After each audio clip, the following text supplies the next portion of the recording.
Hello friends, स्वागत करता हूं आप सभी का। दोस्तों, आज के इस महत्वपूर्ण वीडियो में मैं आप लोग को पौधे, जंतु और पक्षी से संबंधित इंपॉर्टेंट एमसीक्यू कराने वाला हूं। और यहां पर दोस्तों साफ साफ लिखा हुआ है कि किस किस टॉपिक पर आज के इस महत्वपूर्ण वीडियो में आप लोगों को एमसीक्यू देखने मिलेगा। दोस्तों, इस वीडियो का अगर आप लोग फुल वॉच करते हैं, पूरा देखते हैं, तो आप लोग का 5 नंबर कहीं भी नहीं जाने वाला है। चलिए दोस्तों, वीडियो को करते हैं स्टार्ट। तो पहला नंबर का सवाल आप लोग देख सकते हैं। पहला नंबर का सवाल में है कि निम्नलिखित का अध्ययन करें। कौवे पेड़ पर बहुत सी चीजों, यहाँ तक कि लकड़ी के टुकड़ों और तारों का उपयोग करके अपना घोंसला बनाते हैं। एक चतुर पक्षी जो अपना घोंसला खुद नहीं बनाता, वह कौवे के घोंसले में अंडे देता है। बेचारा कौवा अपने अंडों के साथ साथ उन्हें भी सेता है, मतलब उनके अंडों को भी सेता है। तो वह कौन सा पक्षी है? भारतीय रॉबिन, बारबेट, कोयल एंड सनबर्ड। राइट आंसर हो जाएगा दोस्तों इस सवाल का ऑप्शन नंबर सी, यानी कोयल ऐसा चतुर पक्षी है जो अपना घोंसला खुद नहीं बनाता, बल्कि कौवे के घोंसले में अपने अंडे देता है। और कौवा क्या करता है दोस्तों? अपने अंडों के साथ साथ उसके भी अंडे को सेता रहता है। ठीक है, तो इस चतुर पक्षी का नाम क्या हो गया दोस्तों आप लोग का? कोयल। अगला सवाल पे आते हैं, क्वेश्चन नंबर 2। क्वेश्चन नंबर 2 में आप लोग का सवाल है, निम्नलिखित में से कौन सा कथन गलत है? तो गलत ऑप्शन को चूज करना है। ऑप्शन ए में है स्लॉथ अधिकांश समय पेड़ों पर बिताती है। ऑप्शन बी में है सुअरों के आश्रय को स्टाई या पिगस्टी कहा जाता है। सी में है केचुआ को किसान का मित्र कहा जाता है और यह बिलों में रहता है। डी में दोस्तों मकड़ी एक कॉलोनी में रहती है और इसके आश्रय को छत्ता कहा जाता है। तो दोस्तों यहाँ पर आप लोग का गलत ऑप्शन कौन सा हो जाएगा? चलिए देखते हैं। आप लोग का यहाँ पर दोस्तों ऑप्शन नंबर डी, जो कि एक गलत ऑप्शन यहाँ पे है। मकड़ी एक कॉलोनी में रहती है और इसके आश्रय को छत्ता नहीं कहा जाता है। तो किसके आश्रय को दोस्तों छत्ता कहा जाता है? तो याद रखिएगा, मधुमक्खी के आश्रय को, मधुमक्खी के घर को कहा जाता है छत्ता। राइट आंसर हो जाएगा दोस्तों ऑप्शन नंबर डी, जो आप लोग का गलत है। अगला सवाल पे आते हैं, क्वेश्चन नंबर 3। क्वेश्चन नंबर 3 में सवाल है, निम्नलिखित में से कौन सी जनजाति गलत जोड़ी गई है? मतलब इनमें से कौन सा ऐसा जनजाति है जिसका गलत जोड़ी है? ऑप्शन में है चांगपा लद्दाख, बल्ली महाराष्ट्र, भील उत्तर प्रदेश एंड डी में दोस्तों थारू उत्तराखंड। तो दोस्तों इस क्वेश्चन का राइट ऑप्शन यहाँ पे हो जाएगा ऑप्शन नंबर सी, यानी भील, जो कि उत्तर प्रदेश का जनजाति नहीं है। ऑप्शन नंबर सी इस सवाल का राइट आंसर यहाँ पे हो जाएगा। अगला सवाल पे आते हैं, क्वेश्चन नंबर 4। क्वेश्चन नंबर 4 में सवाल है, दो जीवों के बीच ऐसा संबंध जिसमें दोनों जीवों को लाभ होता है, यानी बेनिफिट होता है, तो क्या कहलाता है? पारस्परिकता, प्रतियोगिता, परजीविता या फिर सहभोजिता। राइट आंसर हो जाएगा दोस्तों इस सवाल का ऑप्शन नंबर ए, यानी दो जीवों के बीच ऐसा संबंध जिसमें दोनों जीवों का लाभ होता है दोस्तों, तो इसे कहा जाता है पारस्परिकता। ऑप्शन नंबर ए इस सवाल का राइट आंसर यहाँ पे हो जाएगा। अगला सवाल पे आते हैं, क्वेश्चन नंबर 5। क्वेश्चन नंबर 5 में सवाल है, चमोली के राजनी गांव में वनों की कटाई के खिलाफ आंदोलन किसके नेतृत्व में शुरू किया गया था? सुंदरलाल बहुगुणा, चंडी प्रसाद भट्ट, गौरा देवी एंड कल्याण रावत। तो दोस्तों इसका राइट आंसर हो जाएगा ऑप्शन नंबर सी, यानी चमोली के रजनी गांव में वनों की कटाई के खिलाफ आंदोलन गौरा देवी के नेतृत्व में शुरू किया गया था। ऑप्शन नंबर सी इस सवाल का राइट आंसर यहाँ पे हो जाएगा। क्वेश्चन नंबर 6 पे आगे। क्वेश्चन नंबर 6 में सवाल है, चिपको आंदोलन किससे संबंधित है? पौधा संरक्षण से, बाघ परियोजना से, मगरमच्छ संरक्षण से या फिर पादप प्रजनन से। राइट आंसर हो जाएगा दोस्तों इस सवाल का ऑप्शन नंबर ए, यानी चिपको आंदोलन पौधा संरक्षण से संबंधित है। चलिए दोस्तों अगला सवाल को देखते हैं, क्वेश्चन नंबर 7। क्वेश्चन नंबर 7 में आप लोग का सवाल है कि पक्षियों के संबंध में निम्नलिखित कथन को पढ़ें, गलत कथन का चयन करें। ऑप्शन में है पंख पक्षियों को उड़ने में मदद करते हैं। ऑप्शन बी में है पक्षियों का कंकाल भारी और हड्डियां वाला होता है। सी में है पक्षियों का शरीर नाव के आकार का होता है जो उन्हें उड़ने में सक्षम बनाता है। डी में है पूंछ के पंख का उपयोग संतुलन और ब्रेक लगाने की गति दोनों को बनाए रखने के लिए किया जाता है। तो दोस्तों इनमें से आप लोग को 4 ऑप्शन दिया है और 4 ऑप्शन में दोस्तों आप लोग को गलत कथन का चूज करना है। राइट आंसर हो जाएगा दोस्तों ऑप्शन नंबर बी, यानी पक्षियों का कंकाल जो होता है दोस्तों वो भारी नहीं होता, न ही दोस्तों उतना हड्डी वाला होता है। ऑप्शन नंबर बी इस सवाल का क्या हो जाएगा राइट आंसर। आगे बढ़ते हैं दोस्तों क्वेश्चन नंबर 8 की ओर। क्वेश्चन नंबर 8 में आप लोग का सवाल है, निम्नलिखित में से किस पक्षी के पास शिकार पकड़ने के लिए पैर होते हैं? ऑप्शन में है गोरैया, चिड़िया, कौवा या फिर गरुड़। राइट आंसर हो जाएगा दोस्तों उस पक्षी के पास क्या होता है, शिकार करने के लिए क्या होता है, पैर होता है। तो ये आंसर हो जाएगा दोस्तों आप लोग का गरुड़, जिसको आप लोग ईगल कहते हैं। ऑप्शन नंबर डी इस सवाल का राइट आंसर यहाँ पे हो जाएगा। क्वेश्चन नंबर 9 पे आते हैं।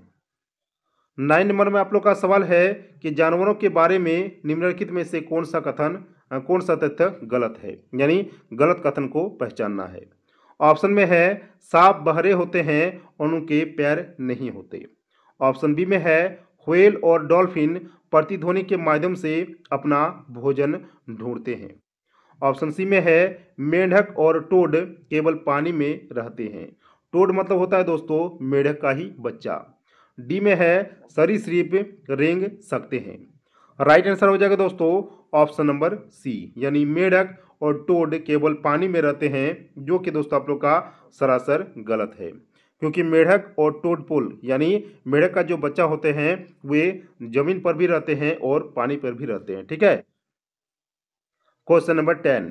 क्वेश्चन नंबर 10 में सवाल है, निम्नलिखित में से किस वर्ग के जानवरों में दो कक्षीय हृदय होता है? ऑप्शन में है सरीसृप में, पक्षियां में, मछलियां में या फिर स्तनधारियां में। राइट आंसर हो जाएगा इस सवाल का ऑप्शन नंबर सी, यानी वैसे जानवर का नाम है दोस्तों आप लोग का मछली, जिसका दो कक्षीय हृदय होता है। ऑप्शन नंबर सी इस सवाल का राइट आंसर यहाँ पे हो जाएगा। अगला बढ़ते हैं दोस्तों क्वेश्चन नंबर 11 की ओर। क्वेश्चन नंबर 11 में सवाल है, निम्नलिखित में से कौन पौधों को प्राणियों से अलग करता है? श्वसन और प्रजनन, माइटोकॉन्ड्रिया और सेंट्रोसोम, क्लोरोफिल और रिक्तिका, एंड डी में दोस्तों नाभिक और कोशिका झिल्ली। राइट आंसर हो जाएगा इस सवाल का दोस्तों कौन सा, ऑप्शन नंबर सी, यानी क्लोरोफिल और रिक्तिका पौधों और प्राणियों को अलग करता है। ऑप्शन नंबर सी इस सवाल का राइट आंसर यहाँ पे हो जाएगा। Question number 12। क्वेश्चन नंबर 12 में आप लोग का एक इजी सवाल है, पत्तियों का हरा रंग किसकी उपस्थिति के कारण होता है? ग्लूकोज के कारण, क्लोरोफिल के कारण, नाइट्रोजन के कारण या फिर ऑक्सीजन के कारण। राइट आंसर हो जाएगा दोस्तों इस सवाल का ऑप्शन नंबर बी, यानी पत्तियों का हरा रंग क्लोरोफिल की उपस्थिति के कारण होता है। ठीक है। क्वेश्चन नंबर 13 में आप लोग का सवाल है कि पौधे का कौन सा भाग पानी को वाष्पित करता है, यानी वाष्पन करता है? रंध्र, फल, शाखा या फिर जड़। राइट आंसर हो जाएगा दोस्तों इस सवाल का ऑप्शन नंबर ए, यानी पौधे का वो भाग है दोस्तों रंध्र जो पानी को वाष्प करता है, यानी वाष्पन करता है। ऑप्शन नंबर ए इस सवाल का राइट आंसर हो जाएगा। Question number 14। क्वेश्चन नंबर 14 में सवाल है, वह प्रक्रिया यानी वैसा प्रोसेस जिनके माध्यम से पौधे प्रजनन करते हैं उसे क्या कहते हैं? प्रकाश संश्लेषण, संघनन, वाष्पीकरण या फिर परागण। राइट आंसर हो जाएगा दोस्तों इस सवाल का ऑप्शन नंबर डी, यानी वो प्रक्रिया होता है दोस्तों परागण, जिसके माध्यम से पौधे जो होते हैं वो प्रजनन कहते हैं, तो उसे क्या कहते हैं? परागण कहते हैं, याद रखिएगा। Question number 15। क्वेश्चन नंबर 15 में सवाल है, निम्नलिखित में से कौन से पौधे व्यापक रूप से फैले हुए हैं? ऑप्शन में है जो बीजाणुओं के रूप में फैलते हैं। ऑप्शन बी में है जो बीज के रूप में फैलते हैं। सी में है जो फल के रूप में वितरित किए जाते हैं। एंड डी में है दोस्तों जो वानस्पतिक प्रसार द्वारा फैलते हैं। तो दोस्तों इसका आंसर हो जाएगा आप लोग का ऑप्शन नंबर बी, यानी जो बीज के रूप में फैलते हैं वे पौधे व्यापक रूप से फैले हुए हैं।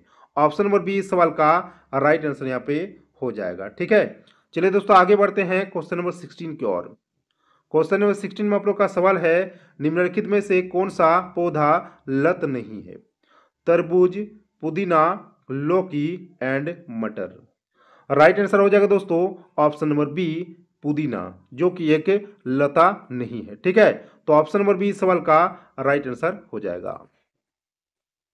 क्वेश्चन नंबर 17 में आप लोग का सवाल है, खाद्य श्रृंखला में पहले कौन आता है? उत्पादक, प्राथमिक ग्राहक, अपघटक या फिर खोजी? राइट आंसर हो जाएगा इस सवाल का ऑप्शन नंबर ए, यानी खाद्य श्रृंखला में पहले नंबर पे आता है दोस्तों आप लोग का उत्पादक। ऑप्शन नंबर ए इस सवाल का राइट आंसर हो जाएगा। क्वेश्चन नंबर 18 में आप लोग का बहुत ही इंपॉर्टेंट सवाल दिया हुआ है कि गाजर, मूली और शकरकंद किसके संशोधित रूप है? उपजा के, जड़ के, कलियां के या फिर शाखा के? राइट आंसर हो जाएगा दोस्तों इस सवाल का ऑप्शन नंबर बी, यानी गाजर, मूली और शकरकंद ये संशोधित रूप है दोस्तों आप लोग का जड़ का। ऑप्शन नंबर बी इस सवाल का राइट आंसर हो जाएगा। क्वेश्चन नंबर 19 में आप लोग का सवाल है, लौंग और केसर पौधे के किस भाग से प्राप्त होते हैं? जड़ से, तना से, फूल से या फिर फल से? राइट आंसर हो जाएगा इस सवाल का ऑप्शन नंबर सी, यानी लौंग और केसर पौधे के फूल से प्राप्त होते हैं। ऑप्शन नंबर सी इस सवाल का राइट आंसर यहाँ पे हो जाएगा। क्वेश्चन नंबर 20 में आप लोग का सवाल है कि कुनैन औषधि किसके द्वारा प्रदान की जाती है? नीलगिरी का पौधा द्वारा, एकोनाइट पौधा द्वारा, सिनकोना पौधा द्वारा या फिर जलीय पौधा द्वारा? राइट आंसर हो जाएगा इस सवाल का ऑप्शन नंबर सी, यानी कुनैन औषधि सिनकोना पौधा से प्राप्त की जाती है। ऑप्शन नंबर सी इस सवाल का राइट आंसर हो जाएगा। क्वेश्चन नंबर 21 में आप लोग का सवाल है, निम्नलिखित में से कौन सा गोंद उत्पादक वृक्ष है? जामुन, यूकेलिप्टस, आम या फिर अमरूद? राइट आंसर हो जाएगा दोस्तों इस सवाल का ऑप्शन नंबर बी, यानी यूकेलिप्टस। ठीक है, तो यूकेलिप्टस का मतलब होता है दोस्तों नीलगिरी, जो कि एक गोंद उत्पादक वृक्ष है। ऑप्शन नंबर बी इस सवाल का राइट आंसर यहाँ पे हो जाएगा। क्वेश्चन नंबर 22 पे आगे। क्वेश्चन नंबर 22 में आप लोग का सवाल है, निम्नलिखित में से कौन सा युग्म बेमेल है? ऑप्शन में है जेट्रोफा, बायोडीजल, रिंगाल, लकड़ी, ओक, चारा एंड पाइन, राल। तो दोस्तों इनमें से आप लोग का गलत जोड़ा है रिंगाल, जो कि लकड़ी से प्राप्त नहीं होता है। ऑप्शन नंबर बी सवाल का राइट आंसर यहाँ पे हो जाएगा। क्वेश्चन नंबर 23 में सवाल है, निम्नलिखित में से कौन सा कथन गलत है? ऑप्शन में है मलेरिया की दवा कुनैन सिनकोना नामक पौधों से प्राप्त की जाती है। ऑप्शन बी में है चावल वनस्पति तेल का अच्छा स्रोत है। सी में है दालें प्रोटीन का समृद्ध स्रोत हैं। एंड डी में दोस्तों हरी सब्जियां विटामिन और खनिजों का अच्छा स्रोत है। राइट आंसर हो जाएगा दोस्तों इस सवाल का ऑप्शन नंबर कौन सा? ऑप्शन नंबर बी, जो कि गलत है। तो इसमें क्या लिखा है दोस्तों कि चावल वनस्पति तेल का एक अच्छा स्रोत है। ये दोस्तों आप लोग का क्या है? गलत। क्वेश्चन नंबर 24 में सवाल है कि घड़े के पौधों में घड़ा किसके संशोधन से बनाया जाता है? पत्ता से, शाखा से, तना से या फिर फूल से? राइट आंसर हो जाएगा इस सवाल का ऑप्शन नंबर ए, यानी पत्ता। ऑप्शन नंबर ए इस सवाल का राइट आंसर हो जाएगा। क्वेश्चन नंबर 25 में सवाल है कि निम्नलिखित में से कौन सा जानवर वर्ग कशेरुकी नहीं है? मछली, सरीसृप, पक्षी या फिर कीड़ी? दोस्तों इस सवाल का राइट आंसर हो जाएगा ऑप्शन नंबर डी, यानी कीड़े, जो कि वर्ग कशेरुकी नहीं है। ऑप्शन नंबर डी इस सवाल का राइट आंसर हो जाएगा। क्वेश्चन नंबर 26 में सवाल है कि दिए गए विकल्पों में से विषम जानवर को चुनें। ऑप्शन में है भेड़, बकरी, चीता या फिर हिरन। बहुत ही इजी सवाल है। राइट आंसर हो जाएगा दोस्तों ऑप्शन नंबर सी, चीता, बाघ, जो कि दोस्तों क्या है, ये सबसे अलग है। तो ऑप्शन नंबर सी इस सवाल का राइट आंसर हो जाएगा, क्योंकि दोस्तों चीता या तो बाघ ये दोनों क्या होते हैं? मांसाहारी होते हैं, इसीलिए दोस्तों ये सबसे अलग हो गया। ठीक है। क्वेश्चन नंबर 27 में आप लोग का सवाल है कि मेरे दांत मांस को काटने और फाड़ने के लिए तीखे हैं और मैं घरों में रहता हूं, मैं कौन हूं? शेर, चीता या फिर बिल्ली? दोस्तों यहाँ पर चीता के जगह पर आप लोग का बाघ है। ठीक है, तो यहाँ पर आप लोग का कौन सा ऑप्शन सही हो जाएगा? चलिए आप लोग बताइए। तो दोस्तों इसका राइट ऑप्शन हो जाएगा ऑप्शन नंबर कौन सा? ऑप्शन नंबर डी यानी बिल्ली। ठीक है, चलिए आगे बढ़ते हैं क्वेश्चन नंबर 28 की ओर। क्वेश्चन नंबर 28 में सवाल है कि दोहरा जीवन जीने वाले जानवरों को क्या कहते हैं? सरीसृप, पक्षी, उभयचर एंड आदमी। राइट आंसर हो जाएगा दोस्तों इस सवाल का ऑप्शन नंबर सी, यानी दोहरा जीवन जीने वाले जानवरों को कहा जाता है उभयचर। ऑप्शन नंबर सी इस सवाल का राइट आंसर यहाँ पे हो जाएगा। क्वेश्चन नंबर 29 पे आते हैं। क्वेश्चन नंबर 29 में सवाल है कि टेडपोल निम्नलिखित में से किसके बच्चे हैं? मेंढक के, मछली के, टारपीडो के या फिर ध्रुवीय भालू के। राइट आंसर हो जाएगा इस सवाल का ऑप्शन नंबर ए यानी टेडपोल, जो कि दोस्तों किसके बच्चे होते हैं? मेंढक के, फ्रॉग के। ठीक है, ऑप्शन नंबर ए इस सवाल का राइट आंसर हो जाएगा। क्वेश्चन नंबर 30 में आप लोग का सवाल है कि लार्वा का वयस्क मेंढक में रूपांतरण कहलाता है? काया पलट, शीत निद्रा, निषेचन या फिर शांति। तो दोस्तों लार्वा का वयस्क मेंढक में रूपांतरण क्या कहलाता है? काया पलट कहलाता है। ऑप्शन नंबर ए इस सवाल का राइट आंसर हो जाएगा। तो दोस्तों आज की इस वीडियो में आप लोग को बस इतना ही। इसमें दोस्तों आप लोग पौधे, पशु और पक्षी से संबंधित इंपॉर्टेंट क्वेश्चन को देख लिए और इससे बाहर आप लोग का नहीं पूछा जाता है एग्जाम में, खास करके दोस्तों सीटेट के एग्जाम में। तो चलिए दोस्तों मिलते हैं नेक्स्ट वीडियो में किसी और नए टॉपिक के साथ। तब तक के लिए जय हिंद, वंदे मातरम।